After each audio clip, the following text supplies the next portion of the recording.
Severance Season 2, Episode 7 has delightful meet-cutes, Twilight vampire dentists, Rickon giving mustache rides, and Mark reflecting on his past choices. I'm killing your brain like a poisonous mushroom, deadly. Hi, I'm Jared B. You know the spiel. I'm JBuck's any blah blah blah. What an insane episode. We're just gonna dive right into Severance Episode 7 because wow.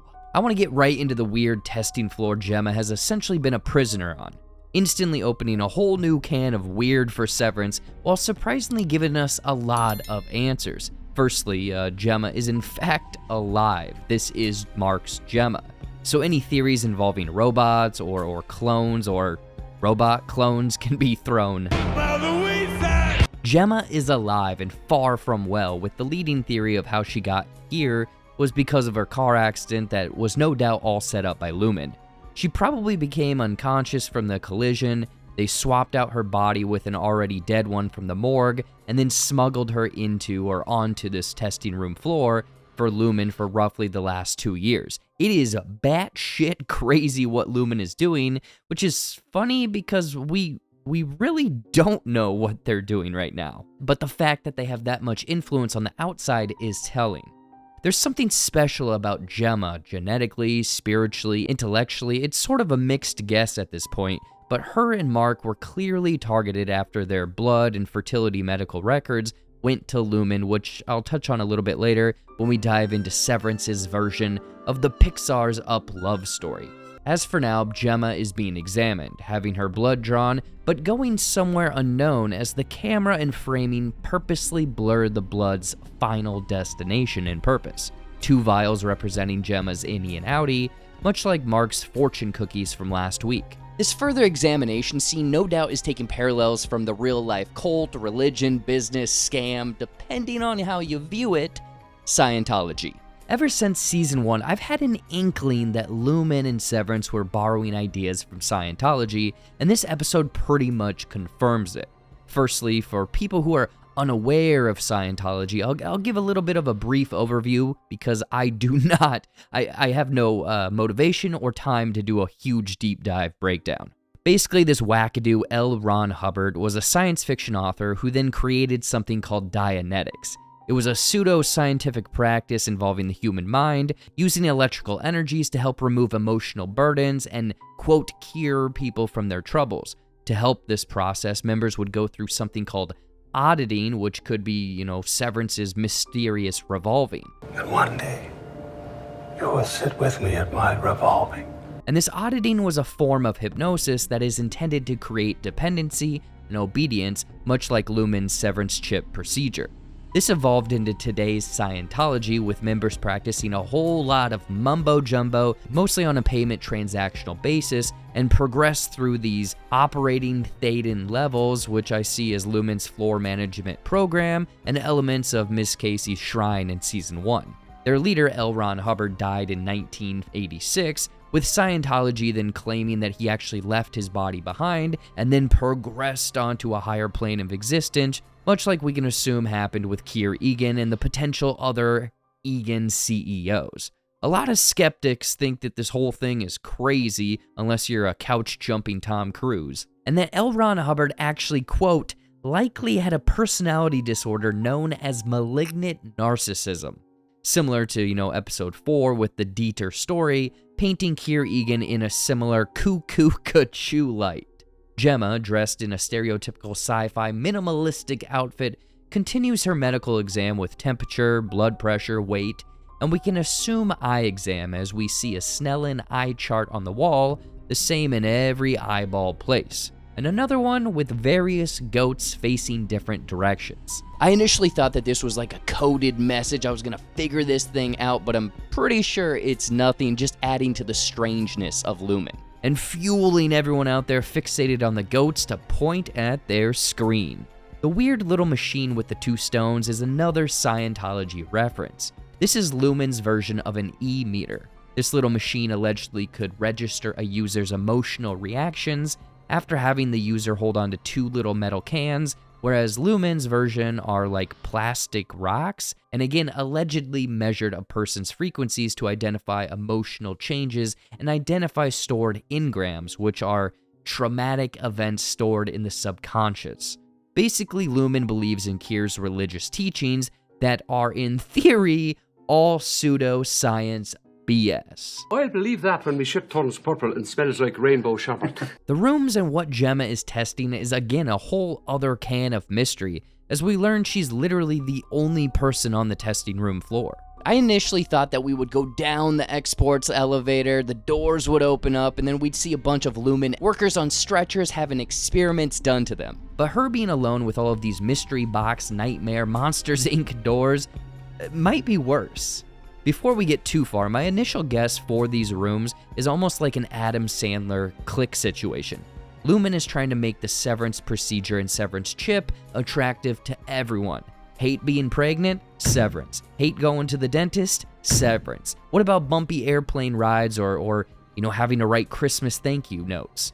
Severance. Skipping somewhat unpleasant scenarios, forcing your innie to take these on, while your outie is free of stress, anxiety, and theoretically any minor inconvenience possible. But this theory kind of falls apart in the gymnastics and coach room that we don't actually get to see, unless Gemma just does not like doing 80s aerobics exercises on the daily. Instead, my leading theory is Gemma having to test the memories of random-ass people Lumen has extracted and testing whether or not those memories can be placed into a third party, while testing whether or not those memories bleed over to that individual. Or rather, she's doing this for the memories of one of the previous Lumen CEOs, specifically Myrtle Egan. The reason I suggest this is because Myrtle was alive from 1886 to 1960, and then CEO from 1941 to 1959, and a majority of the rooms have a late 1950s leading into the 1960s aesthetic and sense of style. The dentist office looks like that era, her clothing feels like that era, everything about the airplane says that era, and the Allentown Christmas room has that era of Christmas feel with 1960s items like the hot rollers and the Braun FS 80-1 television.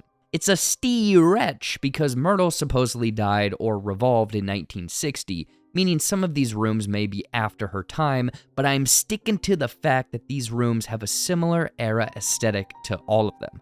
As Gemma is guided down the halls of random doors, each door is associated with a file name from the MDR team, each themed with a different interior. Allentown being the Christmas room, Carnes, Drainsville, Sienna, Loveland, Tumwater, Wellington being the dentist room, and a handful of others sprinkled in. Later, Gemma mentions there's a new room, a room that she has not been in, that being Cold Harbor. So the mystery of Cold Harbor continues, with the most likely answer being that it is reserved for Gemma in some capacity. Because it's alluded to that her purpose will be fulfilled after Mark completes the file. Whatever the heck is going on the testing floor, security is tight with a handprint and blood sample needed for each room to open. All of the rooms are severance activated, featuring the familiar Zolly elevator transition, as we're introduced to the mysterious doctor from the opening of episode 5, whistling the same Edmund Fitzgerald tune.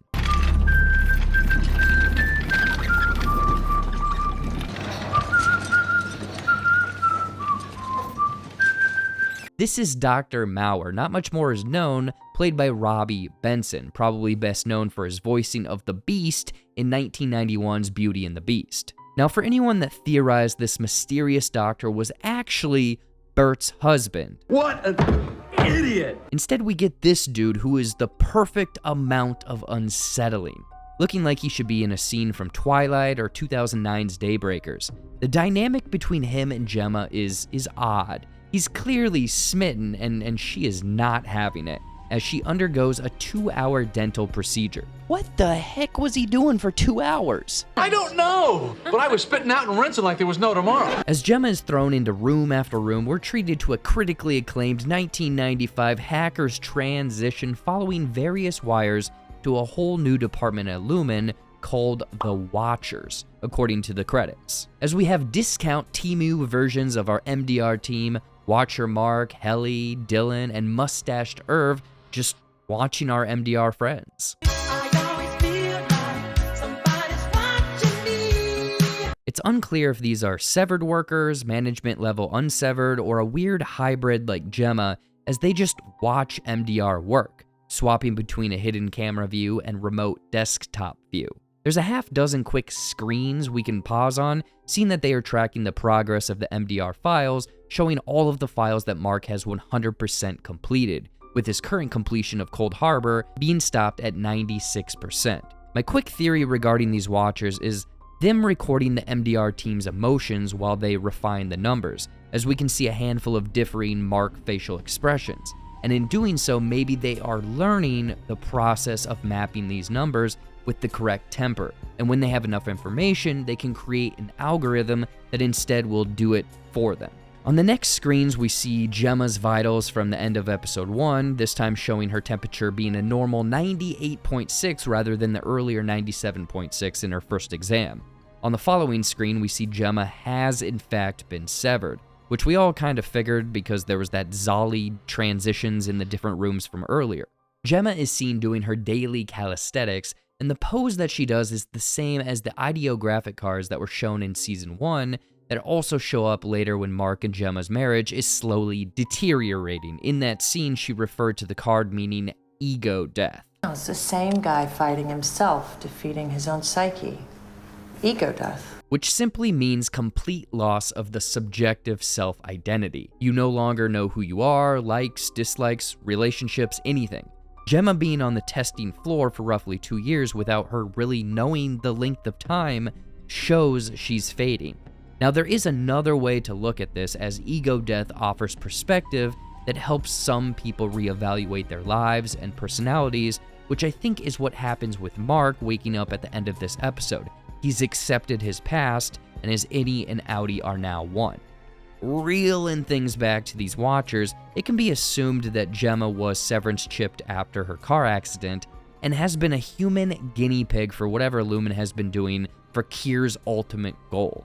Gemma, Mark, and Cold Harbor have got to be super mega important because Drummond is down there in the Watcher's room just watching along. Back to Gemma's weird mystery room adventures. A potential airplane crash and Christmas morning thank you note sessions, all with the Doctor cosplaying along with her. Lumen is weird. However, this all points to the Ortbo back in episode 4, no doubt being in the team building room. None of that episode was actually outside. Lumen clearly has the tech to do some crazy-ass simulations in rooms, so chalk that episode up as them being in a similar but much bigger room than Gemma being, tossed into. Some small details throughout these sequences show Gemma still being a plant lover with sketches of plants on her bunk. Gemma's cooking some futuristic Star Wars-esque rations, as we see Lumen has treated her to such delicacy raindrops like flaky dinner roll, macaroni and cheese, and candied carrots. The Christmas room has another goat cameo in the thank you notes, while a pile of O&D printed objects scattered throughout the room. Some of these are actually seen in the season 2 intro. Gemma, acting as whoever's memories or whatever are in these rooms, is writing the thank you notes with her left hand, which is clearly not her dominant hand seen earlier, which explains why the writing is awful. While her outfit is red, showing that she's full of dread, and the thank you notes having green envelopes symbolize Gemma's sadness or woe. Cleverly, the Christmas song that plays is Baby It's Cold Outside, with its lyrics having the host, or Dr. Maurer in this case, trying to convince his guest, Gemma here, to stay for a romantic evening because, like I said, he's smitten with her despite her not wanting to be there at all, being held against her will, which bleeds over to the newer interpretation of the song and how it's maybe not aged as well as people want to believe. This romantic angle is shown when the Doctor says I love you, and the absolute disdain Gemma has for him as she begrudgingly says it back. This mirrors when Gemma says it to Mark later on, and he doesn't say it back, showing that their love was fleeting at that moment in their relationship. One thing I do hope that kind of comes back into play a little bit is the hatchets mentioned in Season 1, Episode 6. Last week's outfit had more of an aggressive feel. The hatchets weren't aggressive. Shh. I don't know how violent or bloody Severance will get, but the hatchet could be a perfect tool for Gemma to actually escape and wouldn't be too crazy because it was set up episodes ago. The Doctor asks if Gemma feels any despair, fervor, or gaiety after exiting the rooms, which feels like Lumen is testing the boundaries of Severance, and again leaning into the ego death concept or creating a mindless, emotionless, obedient workforce. He continues to manipulate her, saying that Mark has moved on, he's remarried, and he has a daughter of his own. Classic Lumen move, as Gemma attempts an escape. I absolutely love the camera work and lighting in this tense scene, having the lights come up from below rather than above on the severed floor, another as above so below reference, as Gemma escapes, but the dark exports elevator switches her to her Ms. Casey persona. Absolutely awful timing, because Milchick catches her just as he's arriving into work and feeds her similar lines from season 1 episode 8 to persuade her back down into the elevator. Could I just... I'm sorry. I just have so much to do today. On you go. Where's... Thank you, Miss Casey. But... On you go. Absolutely heartbreaking scene, as she was free, she was safe, she was almost there. But damn you, Milchick. You're tacky and I hate you. One little theory I have is we know that this exports elevator has a severance frequency switcheroo built into it. So say Mark has reintegrated and his innie and outie are now one. This elevator theoretically won't affect him.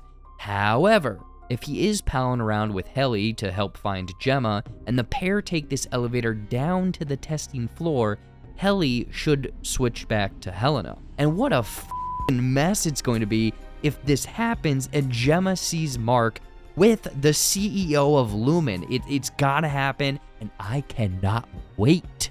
Let's rewind and head into one of the most beautiful and tragic love stories I've seen in a while, Gemma and Mark. All of this was just so beautifully filmed, showcasing the high highs of love and the constant wearing of life on something that should be Coveted as fuck. Gemma is walking the Gaines College campus as we get a similar overhead shot as season 1, this time filled with warmer, more comforting feel than the dreary depression Mark is feeling in season 1. Now the meet cute between Mark and Gemma is delightful, making it look so easy and me questioning my own charisma.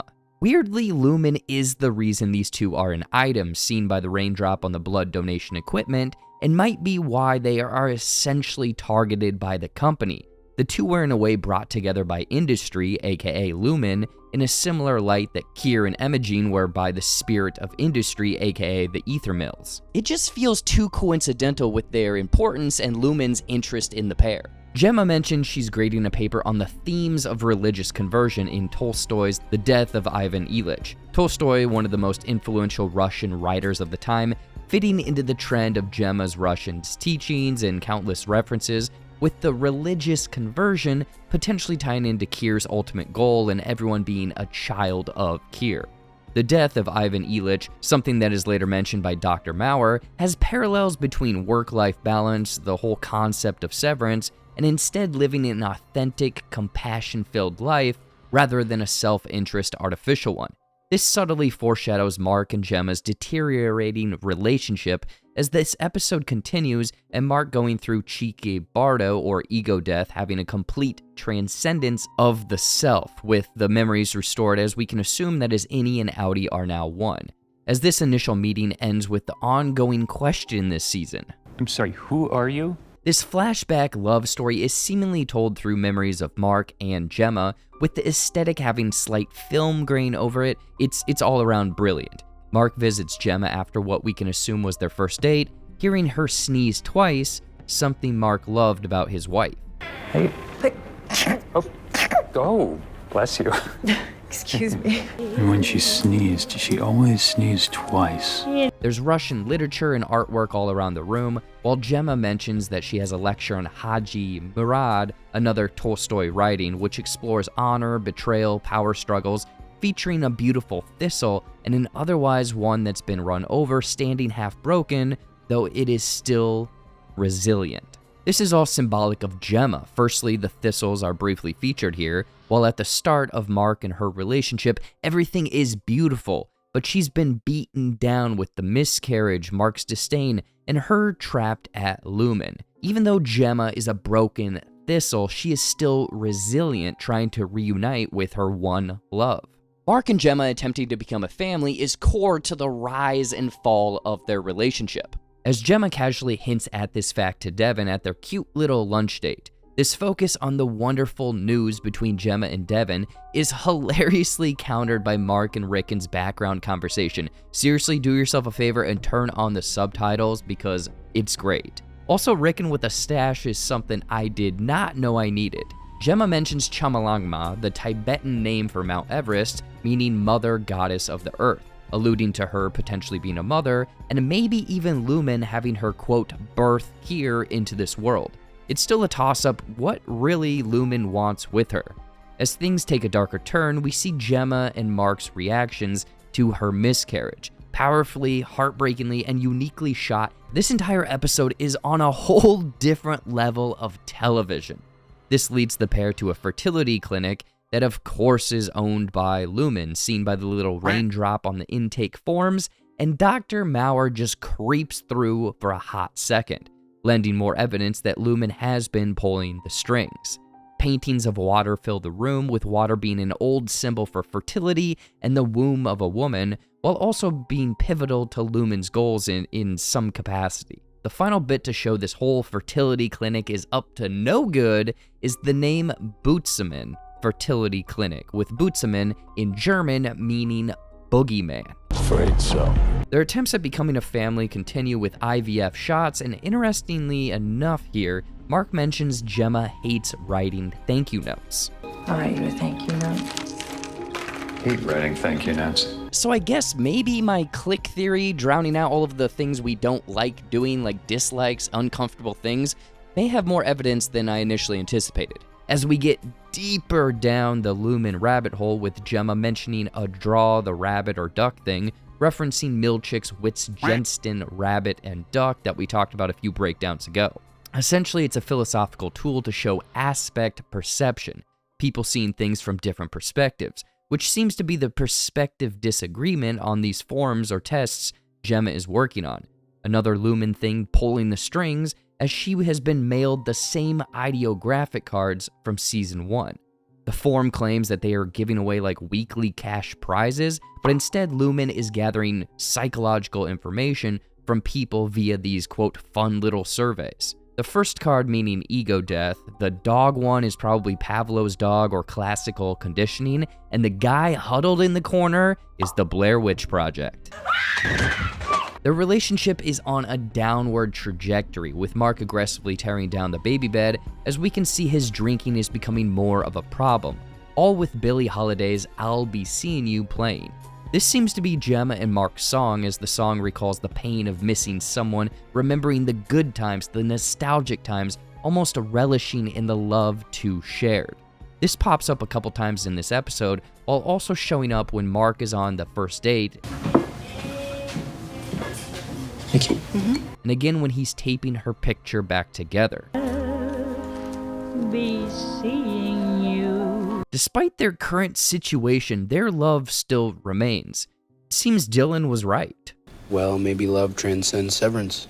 As Mark gets the heartbreaking news about Gemma, and this scene is so f***ing good because he's faced with the reality of life, and instead of facing it head on, he recedes into the darkness, burying who he is, his feelings, which all leads to him being severed, trying to forget rather than accept. And that's kind of what Mark is waking up to at the end means. He has finally accepted these things he's been avoiding and now ready to move forward. Plus, his innie and outie are probably pieced back together finally, and his memories are fleshed out. He fully knows Gemma's alive. Before wrapping up, Devin and Ragabi have a nice little fun relationship in this episode. Devin is very protective of Mark, brother-sister bond like none other, as she learns about Gemma being alive, and this changes everything. Aside from some banter and Ragabi bouncing out like the morning after a one-night stand, I really think Mark, Devin, and surprisingly Miss Cobell are going to team up. Devin was seconds away from calling her. We haven't seen Cobell in 4 episodes, so I have a feeling this is going to be the beginning of the Severance Avengers. As Mark wakes up, completing his ego death trip with tears, remembering his love for Gemma. And that's another breakdown in the books. Absolutely a beautiful and heartbreaking episode. Did I cry? Maybe. Every week, Severance Season 2 has gotten better and better, like holy nuts, what a series. Anyway, feel free to drop all of your thoughts, feelings, theories, and out there ideas on Severance Season 2, Episode 7. I'll be sure to see everyone next week with our Episode 8 breakdown, with what I am saying is going to be a Mark fully reintegrated, absolutely causing mayhem on the Severance floor. Okay, bye-bye, everyone!